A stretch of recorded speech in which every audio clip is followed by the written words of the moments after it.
पहले जब हम लोग टीवी पे आते थे तो 1 महीने में 8 एपिसोड करते थे, लेकिन पहली बार हुआ कि 8 महीने में 1 एपिसोड बनाया आमिर खान साहब का। आमिर भाई, आपको डर नहीं लगा जो रेडियो आपने पकड़ा था? अरे रेडियो की फ्रीक्वेंसी ऊपर नीचे हो जाती, सारा ब्रॉडकास्ट वहीं हो जाएगा। 6 महीने हम उनके पीछे भागते रहे, 2 महीने वो हमारे पीछे भागते रहे कि बन गया, अब दिखाओ एपिसोड है क्या। लेकिन तारीफ बड़ी हुई इस एपिसोड की।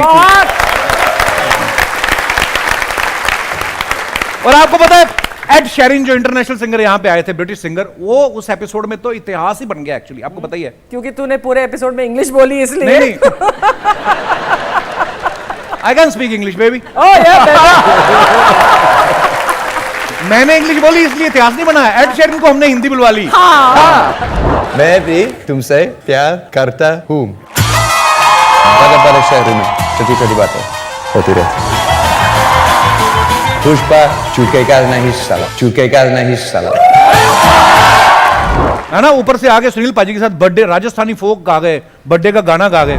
आयो आयो आयो आयो लकिन पानो जमदन आयो। You are our चक चक धूम ऑर्केस्ट्रा लीड सिंगर। आपको पता उनको भी ऑफर आने लगे इंडिया से। क्या? हाँ, फैमिली फंक्शन के ऑफर आने लगे। मुझे फोन करके पूछ रहे थे व्हाट इज दिस मुंडन, मुंडन क्या होता है?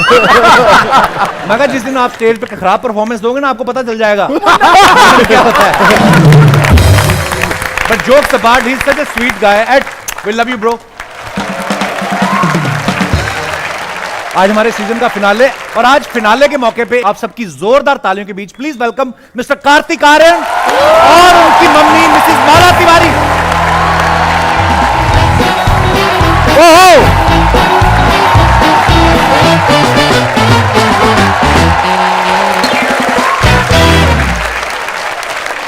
आज आप इतनी प्यारी लगनी, बाल बाल पूरे स्ट्रेट करके आई।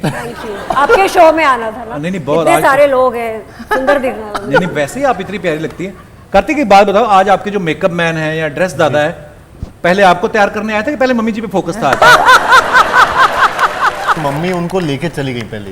अच्छा, क्या सच बोलूं क्या? हाँ, उसने बोला कि आज मैं आपका ही करूंगा, इनका नहीं करने वाला हूँ। हाँ ठीक है, तो करते रहते कार्तिक का तो।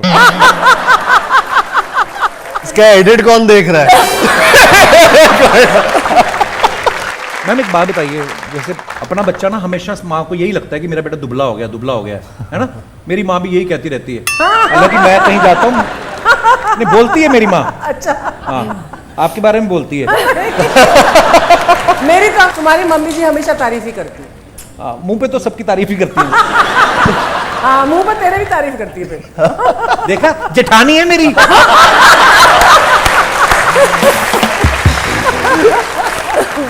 एक बात बताइए, कार्तिक के साथ जो उनके डाइटिशियन होते हैं, जो उनका ध्यान रखते हैं कि ये नहीं खाना, ये नहीं खाना, आपको गुस्सा नहीं आता कि मेरे बेटे को कुछ खाने नहीं दे रहा? दुश्मन लगता है। किसी भी माँ को अगर उसका बेटा खाना नहीं खाएगा, उसको खाने नहीं दिया जाएगा, तो इनिशियली तो बुरा लगता है। लेकिन जब समझ में आया कि इसको चंदू चैंपियन के लिए करना है और इसको बहुत छोले भटूरे पसंद है, अच्छा। तो हमारे घर में 1 साल तक छोले भटूरे नहीं बने, क्योंकि अच्छा। ये अगर डाइट का खा रहा है और हम वो वाला खाना खाएंगे तो इसको लगेगा, मन में आएगा बच्चे को कि मेरे को भी भूख लगी, मुझे खाना है। तो दैट वे जो इसने करा है डाइट, वो तो अपने बॉडी के लिए करा, हमने जो डाइट करा है वो इसके लिए। इतिहास में पहली बार एक एक्टर ने तो मेहनत की, माँ बाप भी बेचारे देखो डाइटी। तभी मैं कहूँ आंटी ने इतनी जॉल। जिद्दी है कार्तिक वैसे? बहुत ज्यादा जिद्दी, बचपन से जिद्दी है। सारे जिद्दी होते हैं बचपन से। हाँ, तो जबलपुर में पैदा हुआ ना, तो नाना नानी के पास 4-5 साल तक था। तो वहाँ पे एक गार्डन था, तो उसमें महावत कैसे हाथी लेके आ जाते हैं, थोड़े दिन रखते, घुमाना बच्चों को, वो सब करना। तो ये रोज हाथी के वहाँ जाता था अपने नानू के साथ में। थोड़े दिन बाद वो चला गया। अब ये जिद करने लगा, मुझे हाथी देखना है, मुझे हाथी देखना है। नानू बोले नहीं, हाथी नहीं है। तो नानू ने गुस्से में बोला, हाथी नहीं, हाथी की पोटी है वहाँ पे, तो मुझे हाथी की पोटी देखनी है। तो जब तक हाथी की पोटी ना, जब तक जितने दिन मिलती तो रोज जाके हाथी की। पर ठीक है, वो जिद थी, तो उस जिद के चक्कर में आज यहाँ तक पहुंचे भी हैं कि डिटर्मिनेशन है उनका। कार्तिक की स्टोरी तो है इंस्पायरिंग, लड़का है कार्तिक, लड़कियों के लिए कितना मुश्किल होता है। अर्चना जी की स्टोरी भी बड़ी मजेदार है। Being a girl, ma'am, you were, I think you were 17 years old or 18 years उस समय, 19 है ना, 19 years old। और देहरादून से जब आई, माँ बाप और आसपास लोग नहीं चाहते कि लड़की के लिए मुंबई, पर हैट्स ऑफ टू यू। माँ बाप के हाथ पैर बांध के आई।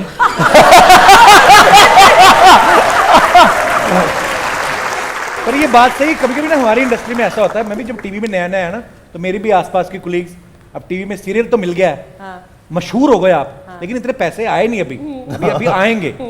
अब अवार्ड शो आगे क्या करें, तो बंठन के तो बड़ी गई अंदर, अवार्ड भी ले लिया, all thanks to my father and who supported me so well. जब अवार्ड से बाहर आती ना, तब देखती हैं कोई देख तो नहीं रहा। ऑटो ओ यार, ये देखे हुए किस्से हैं हमारे। आंटी आप तो डॉक्टर हैं, आपको तो साइड इफेक्ट्स की भी नॉलेज है सबकी। एक बात मुझे जाननी थी, कार्तिक अब सुपरस्टार है, फायदे तो हम सब जानते ही हैं कि बड़ा मशहूर है, हर जगह लोग प्यार करते हैं, कोई साइड इफेक्ट भी है जो आपको लगता है कि यार? साइड इफेक्ट अब समझ में आने लगा जब ये थोड़े से ऊपर हो गए हैं कि लुका छुपी के शूट के समय ग्वालियर में लुका छुपी शूट हुई थी और उस समय सोनू की टूटू की स्वीटी आ चुकी थी। अच्छा। तो इसको सब लोग बहुत अच्छे से जानने लगे थे। तो 2 महीने या 1.5-2 महीने शूट ग्वालियर में हुआ, पर ये लड़का घर में नहीं रुक पाया क्योंकि इतने फैंस इकट्ठे हो जाते थे। तो एक होता ना कि हमारा मन है कि चलो आया है इतने दिनों बाद और बाहर रहता है तो खाना मतलब घर का सब होए, तो वो सब कुछ कर नहीं सकते हम लोग। राखी आई बुलाना है तो पूरा ऐसा लपेट के चुपचाप रात को मोटरसाइकिल पे चले आए घर पे, मतलब अपने खुद के घर में बच्चा नहीं रह सकता एक उसके बाद में, तो that is one side effect. Privacy तो रहती नहीं है। होटल में रहना पड़ा था, होटल में रह रहे थे पूरे समय खुद के शहर में, वो तो लेकिन मुझे अच्छा लगा था।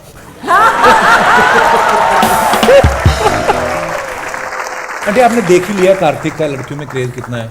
आपके क्लिनिक पे कोई ऐसी क्रेजी फैन आई है जो बहाने से आई हो पेशेंट बन के और बाद में कहती है मेरे को नंबर चाहिए कार्तिक का? नहीं, ये जब सक्सेसफुल हो गया था तो इक्वली हमारी क्लिनिक भी अच्छी चलने लगी थी। क्योंकि कहीं ना कहीं कार्तिक आर्यन के मम्मी पापा हैं, कार्तिक आर्यन शायद आएगा ऐसे करके। हाँ होता है। कार्तिक का एक फैन आया कहीं से 1000 किलोमीटर की यात्रा करके, वो भी साइकिल पे। हाँ। कितना यार ये ब्लेसिंग ही है एक्चुअली। कौन किसी के लिए इतना करता है, जिनके दिल में बहुत प्यार होता है। तो जब वो आपको मिलने आया, क्या कहाँ से आया था वो फैन? सर वो काफ़ी, मतलब मैं तो उससे जगह पूछ रहा था, वो अलग, मतलब वो एक्चुअली साइकिल चला के आया था और वो मुझे बार बार बोल रहा था कि मैं 900-1000 किलोमीटर से साइकिल चला रहा था। मेरी फिल्म है ये लुका छुपी, वो बहुत अच्छी लगी थी और वो कैरेक्टर से कुछ तो उन्होंने रिलेट कर दिया था बहुत ज़्यादा। तो ऐसा कई बार हो जाता है कि फैंस आपकी कोई फिल्म के कैरेक्टर से बहुत रिलेट कर जाते हैं और फिर वो आपको साक्षात देखना चाहते हैं, मिलना चाहते हैं, टाइम स्पेंड करना चाहते हैं। तो उनके साथ वैसा हुआ था। तो 9 दिन से पूरा ट्रैवल करके आए और फिर मैं उनसे मिला, नीचे आया, फिर उनको पानी वानी दिया। अलग ही एक एक्सपीरियंस होता है जब आप ऐसे किसी फैन को मिलते हो। तो आई फील ब्लेस्ड कि हाँ ये चीज़ किसी के साथ हो पाती है। बिल्कुल, यू आर ब्लेस्ड ब्रो। ये तो आपके फैन हैं कार्तिक। आप किसके फैन थे जब आप इंडस्ट्री में आए तब? मुझे अमिताभ सर बहुत ज़्यादा पसंद है और शाहरुख सर। आई थिंक कहीं ना कहीं हम वो जर्नी से भी हम सब रिलेट कर पाते हैं। जब भी कोई आउटसाइडर बाहर से आता है तो अमित जी ने जिस तरीके से उन्होंने अपना पूरा बॉडी ऑफ वर्क है, जो फिल्में उन्होंने की और खुद के दम पे उन्होंने अपना नाम एक कमाया और इतने लोगों को इंस्पायर किया। आई थिंक तो I am one of them जो उनसे बहुत इंस्पायर हुआ। और सो हाँ, मैं भी कुछ ऐसा करना चाहता हूँ कि लाइफ में कि ऐसे ही आगे। Have you got a chance to work with Amit ji? I have done an ad with him. मैं ad में काम किया है बस एक बार, और अब फिल्म करना चाहता हूँ उनके साथ जब भी मौका मिले और जल्दी करना चाहता हूँ। So yeah, hopefully.